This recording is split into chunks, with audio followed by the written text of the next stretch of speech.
My mother held my cat underwater in the bathtub while I screamed through the locked bathroom door, and she made sure I heard every bubble. I was 11 years old. Luna was 2, a black cat I'd rescued from a storm drain, the only living thing in that house that purred when I touched her, that kneaded my chest at night, while my mother drank herself to sleep in the living room below. She'd been born during a lunar eclipse, solid black except for a white patch on her chest shaped like a crescent moon. I called her my little witch. My mother called her the devil's familiar. That afternoon, I'd found my mother in the kitchen. She was burning my father's letters, the ones he'd sent from the oil rig before he disappeared, before the Coast Guard called it an accidental drowning, and my mother collected the insurance and bought a house where no neighbors could hear. She was drunk, as usual, but worse than usual. The kind of drunk where her eyes went flat and her voice went soft and dangerous. "Your father loved this cat more than he loved me," she said, not looking up from the flames. "He found her. He named her. He said she was our little moon." I didn't say anything. I'd learned not to say anything when she talked about my father. Agreement made her angry. Silence made her angrier. There was no right answer, only varying degrees of wrong. I went to my room. I found Luna sleeping on my pillow, her black fur absorbing the afternoon light, her white crescent rising and falling with her breath. I picked her up. I held her against my chest. I whispered that we would leave soon, that I was saving money from my paper route, that we would find a place where the water was only for drinking and bathing and rain. My mother found us. She always found us. She stood in the doorway with the bottle in one hand and my father's lighter in the other, the engraved Zippo he'd carried on the rig, the one they'd never found on his body. "Give me the cat," she said. I didn't move. "Opal," she said, using my name like a curse. "Give me the cat." I ran. I shouldn't have. Running was the worst thing. Running made it a game. But I was 11 and I loved something, and love makes you stupid when you're 11. I made it to the bathroom. I locked the door. I held Luna against my chest and felt her heart beating rabbit-fast against my ribs, and I actually thought that a locked door would stop her. She didn't break it down. She didn't need to. She went to the kitchen. She came back with a hammer. She hit the lock 3 times and the wood splintered and she was inside. She didn't grab me. She grabbed Luna. By the scruff, the way you'd grab a bag of trash. Luna hissed, the only time I ever heard her hiss, and clawed at my mother's wrist, drawing 4 thin lines of blood. My mother looked at the blood. She looked at me. She smiled. Then she walked to the bathtub. It was already full. She'd run it while I was running, while I was thinking I was safe. She'd planned this. She'd known I would run. She'd filled the tub with water so cold it steamed in the warm bathroom, and she held Luna under the surface with both hands while my cat thrashed and clawed and tried to breathe air that wasn't there. I screamed. I beat the door with my fists. I threw myself against her back, but she was bigger, she was stronger, she was drunk and solid and immovable. She held Luna under for 90 seconds. I counted. I still count sometimes when I'm trying to fall asleep. 1 Mississippi, 2 Mississippi, 3. At 60, Luna stopped thrashing. At 70, her claws stopped moving. At 90, my mother lifted her out and held her dripping body toward me like an offering. "Your father loved this cat," she said. Her voice was calm, conversational. The voice she used when she ordered groceries or talked to the mailman. "Now you know what happens when you love something more than me." She dropped Luna on the tile. My cat hit the floor with a wet sound, limp, black fur plastered to her small bones, her white crescent darkened by water and blood. She wasn't breathing. Her eyes were open, green-gold, staring at nothing. "Clean this up," my mother said. She walked out. She went to the living room. I heard the television turn on game shows, her favorite, the ones where people screamed with joy over winning a toaster. I sat on the bathroom floor. I held Luna's body. She was still warm. I kept thinking I knew she was dead, but I kept thinking that if I held her long enough, if I pressed my ear to her chest, if I whispered her name enough times, she would cough up the water and breathe again. She didn't. I buried her at midnight. My mother was asleep, snoring on the couch, the empty bottle on the floor. I took Luna's body wrapped in my favorite sweater, the blue one my father had sent me for my 10th birthday, the last thing he ever gave me. I took a spoon from the kitchen. I dug a hole in the garden behind the house, in the flower bed where my mother grew roses, the ones she pruned with the same scissors she used to threaten me when I talked back. The ground was soft from recent rain. It took an hour. My hands blistered. I didn't cry. I'd learned not to cry where she could hear. But I cried while I dug, silently, tears falling into the hole, mixing with the dirt. I placed Luna in the earth. I covered her with soil. I placed a flat stone on top. a piece of slate I'd found by the driveway, and I scratched her name into it with the spoon. Luna. And below that, because I was 11 and dramatic and heartbroken, she was my moon. Then I made a promise. Not out loud. Just in the part of myself that my mother hadn't drowned yet, the part that still believed in things like justice and rescue and the possibility of a world where love didn't end underwater. I will come back for you. I promised Luna's ghost. I will come back and I will bring the cats she couldn't kill. And she will never sleep again. Welcome to Little Bunny Stories. If you're here, maybe you know what it means to have your love held underwater until it stops moving. Maybe you know the particular horror of listening to something drown while you beat against a door that won't open. Maybe you know what it's like to dig a grave with a spoon in the dark, wearing your father's last gift, swearing to the dirt that you will not forget. If that's you, subscribe, not because I have comfort, because I have a spoon, and because the story I'm about to tell you ends with me standing in my mother's bedroom, watching her scream at shadows on the ceiling, while the cat she sold to a lab sat on my lap and purred. Here's my story. I left at 16, not escaped, left. I emancipated myself with a lawyer from a domestic violence hotline, a social worker who believed me, and a judge who looked at my mother's public intoxication record and my documented bruises, and signed the papers without asking me to testify. I became a veterinary technician, then a veterinary nurse, then a feline behaviorist with a specialty in trauma, cats who'd been abused, abandoned, used in laboratories, cats who flinched at hands and hid from footsteps and wouldn't eat unless they were alone in a dark room. I was good at it. Better than good. I understood cats in a way I never understood people. Cats were honest. Their fear was real, their affection was real, their trust had to be earned every day. You couldn't force a cat to love you, not real love, not the kind that held through thunder and strangers and the sound of running water. You had to build safety. You had to become a place where the world couldn't reach them. I worked in shelters, in rescue organizations, in a laboratory animal retirement facility, where I helped rehabilitate cats who'd spent their entire lives in cages, who'd never felt grass or seen birds, or known that a human hand could mean gentleness instead of needles. I came home at 31 with a master's in animal behavior, a scar on my palm from a feral's warning bite, and a file full of case studies I didn't care about. My mother was still alive, still in the house, still drinking, though now it was vodka instead of whiskey, and the game shows had been replaced by true crime documentaries, the irony of which I would appreciate later. She didn't call me. I didn't call her, but I watched. I hired a private investigator, a retired cop who specialized in elder abuse cases, who took my money and my story and sent me monthly reports. My mother was alone. Her liver was failing. Her neighbors had filed noise complaints, she screamed at night. They said about water and cats and a girl who wouldn't let her sleep. The house was falling apart. The rose garden was dead. Then the investigator sent me something else. A lead.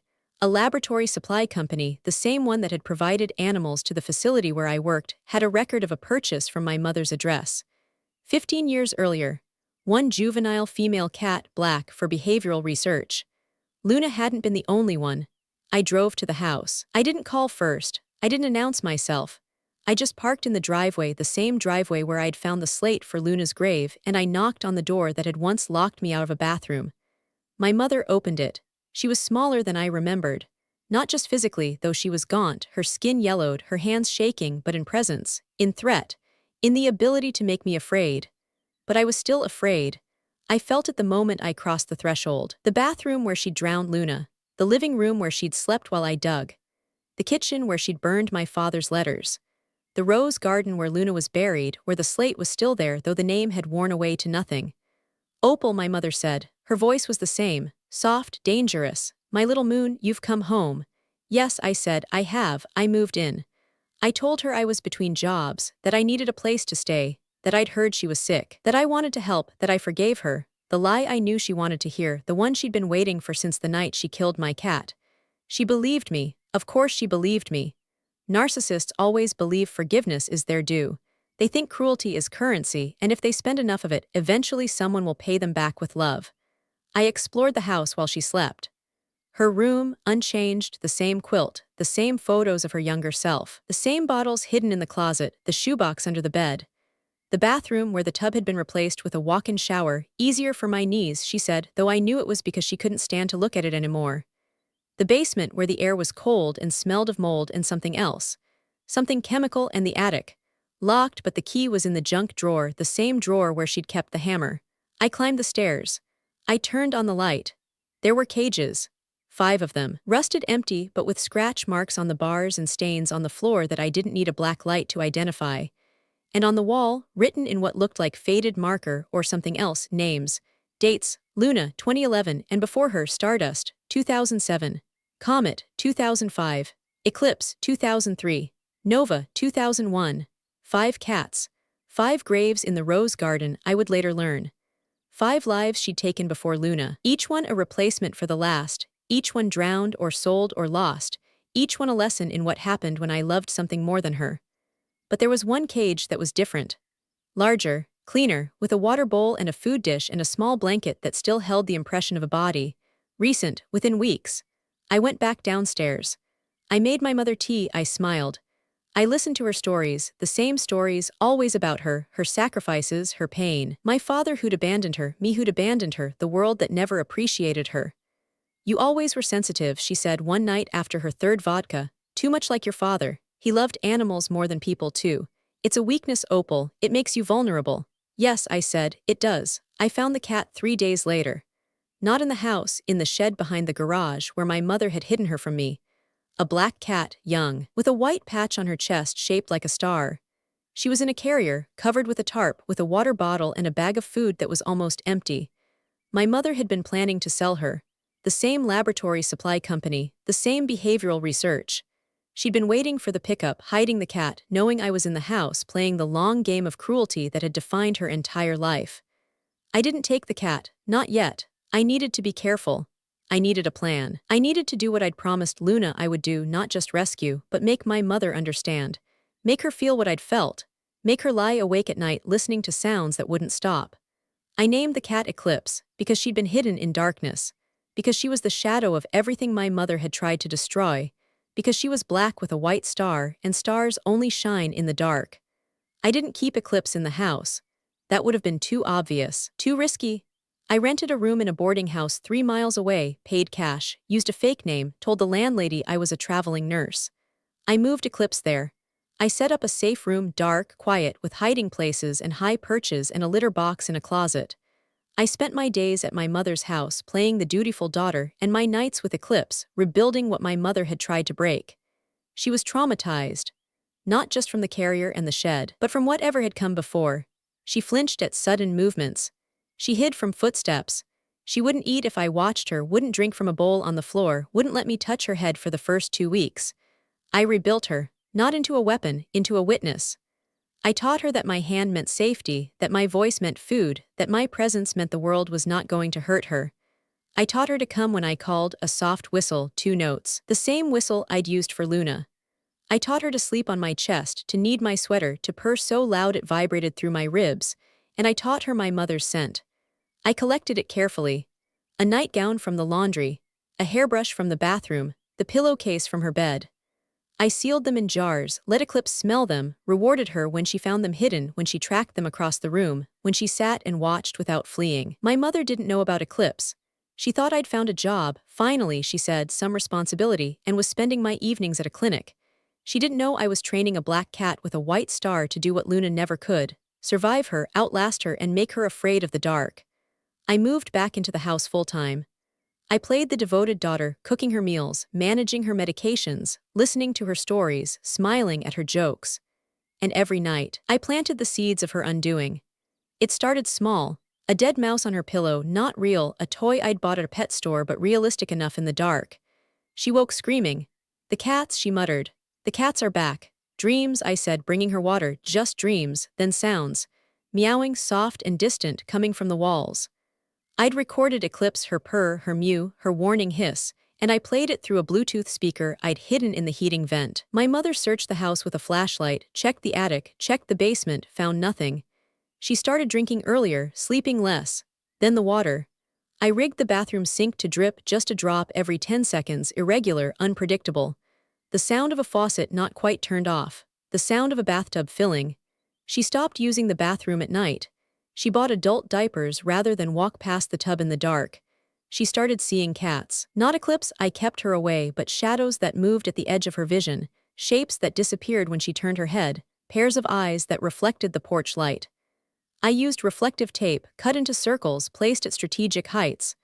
I used a laser pointer through the window, brief flashes of red that vanished before she could focus. "It's Luna," my mother muttered one night, drunk, staring at the ceiling. "She's back. The little witch sent her back." "Who's back?" I asked. "Innocent, Luna, the cat. The one who," she stopped, looked at me. Her eyes were wet, yellowed, the eyes of a dying woman seeing ghosts. "You don't remember, you were too young." "I remember everything," I said. She didn't hear me. She was looking past me into the dark, where nothing was there but the tape and the speakers and the slow drip of water that sounded like drowning. The nightmare started. My mother woke screaming, shouting names, not from her life, but from the wall in the attic. Stardust, Comet, Eclipse, Nova, Luna, the cats she'd killed, the lives she'd ended, the girls she'd broken. She'd wake drenched in sweat, reach for her vodka, find me standing in the doorway with a glass of water. "Bad dream?" I'd ask. "Go to bed," she'd snap, but her hand shook, and she never went back to sleep. I replaced her sleeping pills with placebos. I encouraged her drinking, brought home bottles, poured her drinks, watched her sink deeper into the fog where the ghosts lived. I wanted her awake enough to see, drunk enough to doubt, tired enough to break. It took 10 months. 10 months of training with Eclipse, of planting evidence, of feeding paranoia, of being the perfect daughter while I dismantled my mother's mind piece by piece. And then, the night before the anniversary of Luna's death, October 8th, I found the confession. It wasn't planned. My mother, in a drunken stupor, had fallen in the kitchen. She'd hit her head on the counter, not hard enough to injure but hard enough to disorient. I helped her to bed. I sat with her while she drifted, muttering into the space between sleep and waking. And then she started talking. Not to me, to them, to the cats, to my father, to the ghosts she'd spent her life creating. "Luna," she whispered, "I'm sorry, I had to." She was turning on me. The cat was turning her. I pulled out my phone. I started recording. "And Richard," she continued, her voice cracking. "I didn't mean to, the pills, I just wanted him to sleep, to stop talking, to stop planning. He was going to leave me, he was going to take her." "The diaries, Richard, why did you keep them? Why did you have to remember?" she sobbed, a sound I'd never heard from her. Wet, broken, childish. "The cats," she said, "the ones in the attic. I drowned them, all of them, to teach her that love is weakness, that nothing she loves is safe, that I am the only thing that matters." She opened her eyes. She looked at me but she didn't see me. She saw my father. She saw Luna. She saw the accumulation of every cruelty she'd ever committed, standing in the doorway with a phone in its hand. "I'm sorry," she said, to me, to them, to the air. "I'm sorry, I'm sorry, I'm sorry." I didn't accept her apology. I didn't speak. I just recorded and waited, and watched her sink back into sleep with tears on her face that were too late, too small, too meaningless. I had what I needed, the confession, the names, the proof, but I didn't call the police, not yet. The next night, October 8th, the anniversary, I made dinner. Salmon, her favorite, potatoes, wine. I let her drink, encouraged her, poured her glass full every time it emptied. I wore a dress the color of midnight. I smiled. I listened to her stories, her memories, justifications.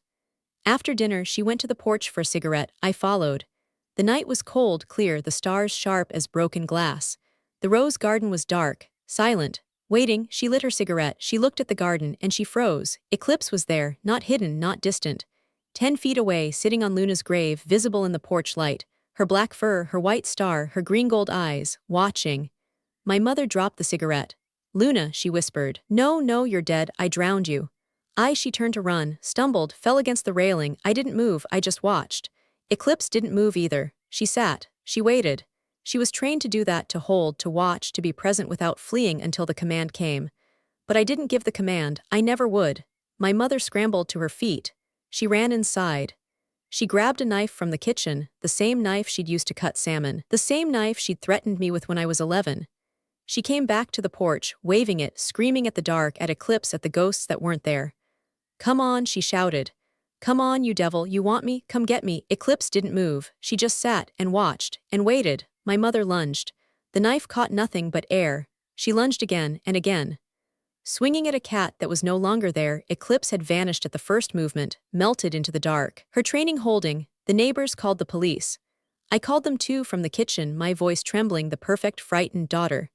"My mother," I said, "she's having an episode. She's armed, please hurry." They came with sirens. They found my mother on the porch, knife in hand, screaming at the garden, urine running down her leg, her face purple, her eyes wild. They disarmed her. They restrained her. They called an ambulance while she babbled about cats, about ghosts, about confessions she'd made to a daughter who didn't exist. I gave them my phone. The recording, the diaries I'd found in her closet, my father's letters, her own handwritten admissions, the laboratory supply receipts, the location of the graves in the rose garden, marked with slate stones, the name of the laboratory coordinator, who confirmed the purchase of behavioral research subjects, the death certificate of my father, the toxicology report I'd requested, the undigested pills in his stomach that had never been investigated. My mother was arrested. Not for drowning Luna, the statute of limitations on animal cruelty had passed. Not for my father's death, accidental drowning, the original coroner had ruled, and proving otherwise would take years.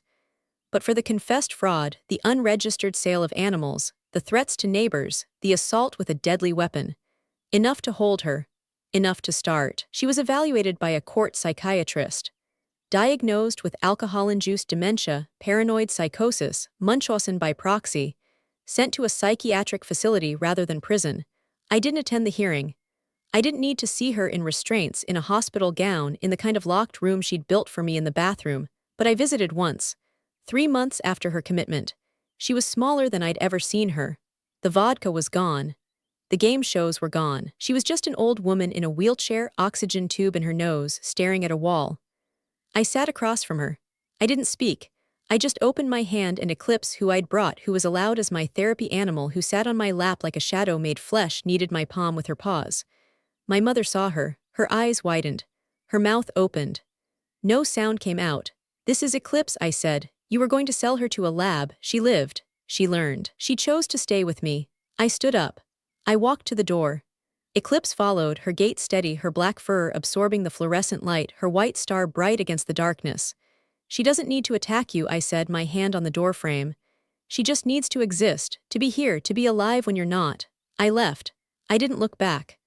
I heard my mother screaming as the orderlies restrained her, screaming about cats, about water, about the daughter who'd brought the past into her present and made it sit and wait and watch.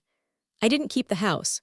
I sold it to a developer who demolished it, built apartments, planted a garden where the rose garden had been.